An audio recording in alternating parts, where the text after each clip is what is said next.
अथैको नवविंशोऽध्यायः। पार्थिव शिवलिंग के पूजन का महात्म्य। ऋषियः ऊचु सूत चिरंजीव धन्यस्त्वं शिव भक्तिमान् सम्यग्गुक्तस्त्वया लिंगं महिमा सत्फलप्रदा। यत्र पार्थिव माहेश लिंगस्य महिमाधुना सर्वोत्कृष्टश्च कथितो व्यासतो ब्रूहि तं पुनः। ऋषिगण बोले, हे सूत जी, आप चिरंजीवी हों, आप धन्य हैं जो परम शिव भक्त हैं। आपने शुभ फल को देने वाली शिवलिंग की महिमा सम्यक प्रकार से बताई। अब आप व्यास जी द्वारा वर्णित भगवान शिव के सर्वोत्कृष्ट पार्थिव लिंग की महिमा का वर्णन करें। सूत उवाच शृणुध्वमृषयः सर्वे सद्भक्त्यादरतो अखिला शिव पार्थिव लिंगस्य महिमा प्रोच्यते मया उक्ते श्वेतेषु लिंगेषु पार्थिवं लिंगमुत्तमं तस्य पूजनतो विप्रा बहवः सिद्धिमागता। सूत जी बोले, हे ऋषियों, मैं शिव के पार्थिव लिंग की महिमा बता रहा हूँ। आप लोग भक्ति और आदर सहित इनका श्रवण करें। हे द्विजों, अभी तक बताए हुए सभी शिवलिंगों में पार्थिव शिवलिंग सर्वोत्तम है। उसकी पूजा करने से अनेक भक्तों को सिद्धि प्राप्त हुई है। हरिर् ब्रह्मा च ऋषियः स प्रजापतयस्तथा संपूज्य पार्थिवं लिंगं प्रापुः सर्वेप्सितं द्विजा देवासुर मनुष्याश्च गंधर्वोरगराक्षसा अन्ये अपि बहवः सिद्धिं तं संपूज्य गताः पराम्। हे ब्राह्मणों, ब्रह्मा, विष्णु, प्रजापति तथा अनेक ऋषियों ने पार्थिव लिंग की पूजा करके अपना संपूर्ण अभीष्ट प्राप्त किया है। देव, असुर, मनुष्य, गंधर्व, नाग, राक्षसगण और अन्य प्राणियों ने भी उसकी पूजा करके परम सिद्धि प्राप्त की। कृते रत्नमयं लिंगं त्रेतायां हेम संभवं द्वापरे पारदं श्रेष्ठं पार्थिवं तु कलो युगे अष्टमूर्तिषु सर्वासु मूर्तिर्वै पार्थिवी वरा अनन्य पूजिता विप्रास्त पस्त अस्मान महत्फलम। सत्य युग में मणिलिंग, त्रेता युग में स्वर्णलिंग, द्वापर युग में पारद लिंग और कलि युग में पार्थिव लिंग को श्रेष्ठ कहा गया है। भगवान शिव की सभी 8 मूर्तियों में पार्थिव मूर्ति श्रेष्ठ है। किसी अन्य द्वारा पूजी हुई नवनिर्मित पार्थिव मूर्ति की पूजा करने से तपस्या से भी अधिक फल मिलता है। यथा सर्वेषु देवेषु ज्येष्ठः श्रेष्ठः महेश्वरः एवं सर्वेषु लिंगेषु पार्थिवं श्रेष्ठमुच्यते। यथा नदीषु सर्वासु ज्येष्ठा श्रेष्ठा सुरापगा तथा सर्वेषु लिंगेषु पार्थिवं श्रेष्ठमुच्यते। यथा सर्वेषु मंत्रेषु प्रणवो हि महानुस्मृतः तथेदं पार्थिवं श्रेष्ठमाराध्यं पूज्यमेभिः। यथा सर्वेषु वर्णेषु ब्राह्मणः श्रेष्ठ उच्यते तथा सर्वेषु लिंगेषु पार्थिवं श्रेष्ठमुच्यते। यथा पुरीषु सर्वासु काशी श्रेष्ठतमा स्मृता तथा सर्वेषु लिंगेषु पार्थिवं श्रेष्ठमुच्यते। यथा व्रतेषु सर्वेषु शिवरात्रिव्रतं परं तथा सर्वेषु लिंगेषु पार्थिवं श्रेष्ठमुच्यते। यथा देवीषु सर्वासु शैवी शक्ति परा स्मृता तथा सर्वेषु लिंगेषु पार्थिवं श्रेष्ठमुच्यते। जैसे सभी देवताओं में शंकर ज्येष्ठ और श्रेष्ठ कहे जाते हैं, उसी प्रकार सभी लिंग मूर्तियों में पार्थिव लिंग श्रेष्ठ कहा जाता है। जैसे सभी नदियों में गंगा ज्येष्ठ और श्रेष्ठ कही जाती है, वैसे ही सभी लिंग मूर्तियों में पार्थिव लिंग श्रेष्ठ कहा जाता है। जैसे सभी मंत्रों में प्रणव यानी ओम महान कहा गया है, उसी प्रकार शिव का यह पार्थिव लिंग श्रेष्ठ, आराध्य तथा पूजनीय होता है। जैसे सभी वर्णों में ब्राह्मण श्रेष्ठ कहा जाता है, उसी प्रकार सभी लिंग मूर्तियों में पार्थिव लिंग श्रेष्ठ कहा जाता है। जैसे सभी पुरियों में काशी को श्रेष्ठतम कहा गया है, वैसे ही सभी शिवलिंगों में पार्थिव लिंग श्रेष्ठ कहा जाता है। जैसे सभी व्रतों में शिवरात्रि का व्रत सर्वोपरि है, उसी प्रकार सभी शिवलिंगों में पार्थिव लिंग सर्वश्रेष्ठ कहा जाता है। जैसे सभी देवियों में शैवी शक्ति प्रधान मानी जाती है, उसी प्रकार सभी शिवलिंगों में पार्थिव लिंग प्रधान माना जाता है।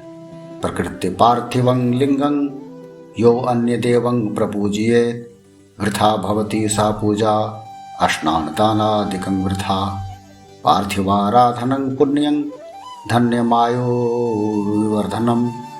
तुष्टिदं पुष्टिदं श्रीदं कार्जं साधक सत्तमय।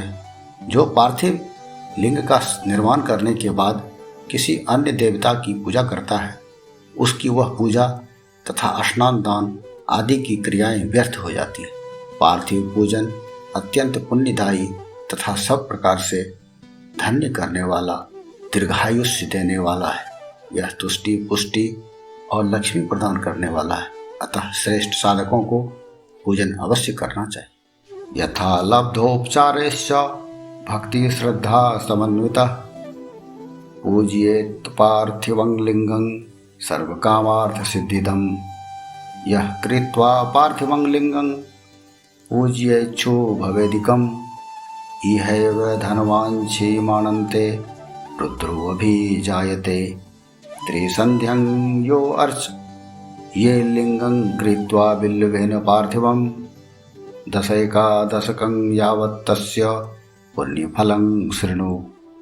अनेनैव स्वदेहेन रुद्रलोके महीयते पापहं सर्वमर्त्याणां दर्शनात् स्पर्शनादपि जीवन्मुक्तः स वै ज्ञानी शिव एव न संशयः तस्य दर्शनमात्रेण भुक्तिर्मुक्तिश्च जायते।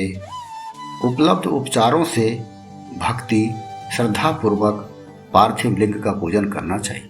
यह सभी कामनाओं की सिद्धि देने वाला है। जो सुंदर वेदी सहित पार्थिव लिंग का निर्माण करके उसकी पूजा करता है, वह इस लोक में धन्य धान्य से संपन्न होकर अंत में रुद्र लोक को प्राप्त करता है। जो पार्थिव लिंग का निर्माण करके बिल्व पत्रों से 11 वर्ष तक उसका त्रिकाल पूजन करता है, उसके पुण्य फल को सुनिए। वह अपने इसी शरीर से रुद्रलोक में प्रतिष्ठा प्राप्त करता है। उसके दर्शन और स्पर्श से मनुष्यों के सभी पाप नष्ट हो जाते हैं। वह जीवन मुक्त ज्ञानी और शिव स्वरूप है, इसमें संशय नहीं। उसके दर्शन मात्र से भोग और मोक्ष की प्राप्ति होती। शिवं यः पूजये नित्यं कृत्वा लिंगं तो पार्थिवं यावज्जीवन पर्यन्तं स याति शिव मंदिरम। मृडेना प्रमिता अनवर्षा शिवलोके हि तिष्ठति स्वकामः पुनरागत्य राजेन्द्रो भारते भवेत्। निष्कामः पूज्ये नित्यं पार्थिवं लिंगं उत्तमं शिवलोके सदा तिष्ठेत् तस्य सायुज्यमाप्नुयात्। जो पार्थिव शिवलिंग का निर्माण करके जीवन पर्यंत नित्य उसका पूजन करता है, वह शिवलोक को प्राप्त करता है। वह असंख्य वर्षों तक भगवान शिव के सानिध्य में शिवलोक में वास करता है और कोई कामना शेष रहने पर वह भारतवर्ष में सम्राट बनता है। जो निष्काम भाव से नित्य उत्तम पार्थिव लिंग का पूजन करता है, वह सदा के लिए शिवलोक में वास करता है और शिव सायुज्य को प्राप्त कर लेता है। पार्थिवं शिवलिंगं च विप्रो यदि न पूजयेत् स याति नरकं घोरं शूलप्रोतं सुदारुणम्। यथा कथञ्चिद्विधिना रम्यं लिंगं प्रकार्येत् पंचसूत्र विधानं च पार्थिवेन विचार्येत्। यदि ब्राह्मण पार्थिव शिवलिंग का पूजन नहीं करता है तो वह अत्यंत दारुण शूलप्रोत नामक घोर नरक में जाता है। किसी भी विधि से सुंदर पार्थिव लिंग का निर्माण करना चाहिए, किंतु उसमें पंचसूत्र विधान नहीं करना चाहिए। अखंडं तद्धि कर्तव्यं न विखंडं प्रकार्येत् विखंडं तु प्रकुर्वाणो नैव पूजा फलं लभेत्। रत्नजं हेमजं लिंगं पार्दं स्फाटिकं तथा पार्थिवं पुष्परागोत्थ मखंडं तु प्रकार्येत्। उसे अखंड रूप में बनाना चाहिए, खंडित रूप में नहीं। खंडित लिंग का निर्माण करने वाला पूजा का फल नहीं प्राप्त करता है। मणिलिंग, स्वर्णलिंग, पारद लिंग, स्फटिक लिंग, पुष्पराग लिंग और पार्थिव लिंग को अखंड ही बनाना चाहिए। अखंडं तो चरंग लिंगं द्विखंडं चरंग स्मृतम खंडाखंड विचारो अयं सचराचर्यो स्मृत। वेदिका तो महाविद्या लिंगं देवो महेश्वरः अतो ही अस्थावरे लिंगे स्मृता श्रेष्ठा द्विखंडता। अखंड लिंग चरलिंग होता है और दो खंड वाला अचर लिंग कहा गया है। इस प्रकार चर और अचर लिंग का यह खंड अखंड विधान कहा गया है। अस्थावर लिंग में वेदिका भगवती महाविद्या का रूप है और लिंग भगवान महेश्वर का स्वरूप है। इसीलिए अस्थावर लिंगों में वेदिका युग द्विखंड लिंग ही श्रेष्ठ माना गया है। द्विखंडं अस्थावरं लिंगं कर्तव्यं हि विधानतः अखंडं जंगमं प्रोक्तं शैव सिद्धांत वेदिभिः। द्विखंडं तु चरं लिंगं कुर्वन्त्य ज्ञान मोहिता नैव सिद्धांत वेत्तारो मुनियः शास्त्र कोविदा। अखंडं अस्थावरं लिंगं द्विखंडं चरमेव च ये कुर्वन्ति नरा मूढ़ा नो पूजा फल भागिनः।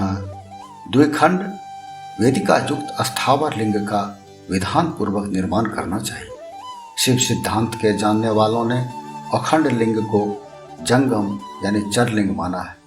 अज्ञानतावश ही कुछ लोग चरलिंगों को दो खंडों में यानी वेदिका और लिंग बना लेते हैं।